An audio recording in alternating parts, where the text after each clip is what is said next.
বন্ধুরা, পাতুরি পর্বে আজ আমি বানালাম কচুরলতি দিয়ে পোয়া ভোলা মাছের পাতুরি। চলো তোমরা দেখে নাও পোয়া ভোলা মাছ দিয়ে কিভাবে কচুরলতি দিয়ে আমি পাতুরিটাকে বানাচ্ছি। আমি কচুরলতিগুলোকে ভালো করে ধুয়ে নিয়ে একটা বাটিতে, এরকম একটা বাটিতে আমি নিয়ে নিয়েছি।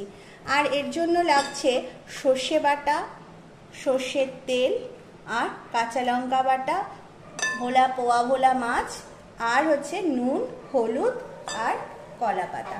কলা পাতাটাকে আমি এখানে তেল মাখিয়ে উনুনে এপিট এপিট করে সেঁকে নিয়েছি যাতে কলা পাতাটা নরম হয়ে যায়। একটা মিক্সিং বোলের মধ্যে আমি যে বাটিটার মধ্যে আমি লতিগুলো নিয়ে নিয়েছি তার মধ্যে আমি দিয়ে দিচ্ছি সর্ষে বাটা,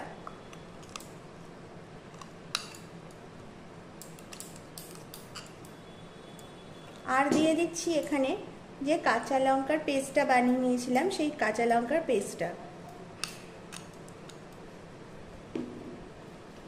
দিয়ে দিচ্ছি, হলুদ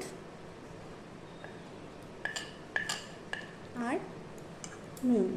এখানে কিন্তু এই রান্নাটাতে নুনের একটু ব্যবহার বেশিই হয়, একটু ঝাল আর নুন বেশি হলে তবেই কিন্তু রান্নার টেস্টটা দ্বিগুণ বেড়ে যায়। আর আমি এর মধ্যে দিয়ে দেব সর্ষের তেল। এবার দিয়ে আমার সব কিছু দেওয়া কমপ্লিট। এবার আমি এটাকে খুব ভালো করে মেখে নেব।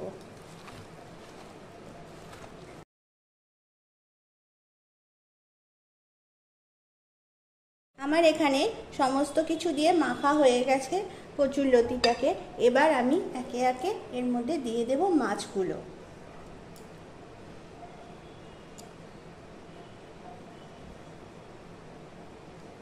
আর এখানে মাছগুলোও দেওয়া কমপ্লিট। এবার আমি মাছগুলো দিয়ে ভালো করে এটাকে মেখে নেব।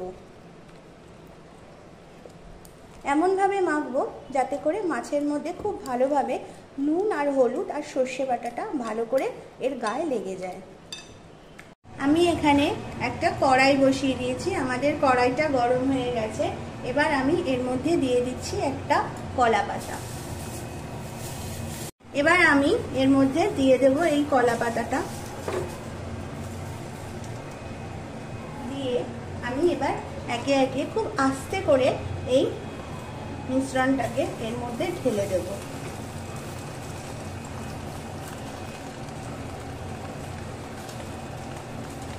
তো বন্ধুরা, তোমরা দেখতে পাচ্ছ আমার এখানে কলা পাতায় তোমার পোয়া ভোলা মাছের পাতুরি একদম কমপ্লিট গরম গরম সার্ভ করার জন্য। আমি তো বাড়িতে এটা ট্রাই করব, তোমরাও বাড়িতে ট্রাই করো আর আমাকে জানাও তোমাদের এই কলা পাতায় পোয়া ভোলা মাছের পাতুরি কেমন লাগলো। তোমরা দেখলে আমি কিভাবে কলা পাতায় ভোলা মাছের পাতুরি করি কচুরলতি দিয়ে।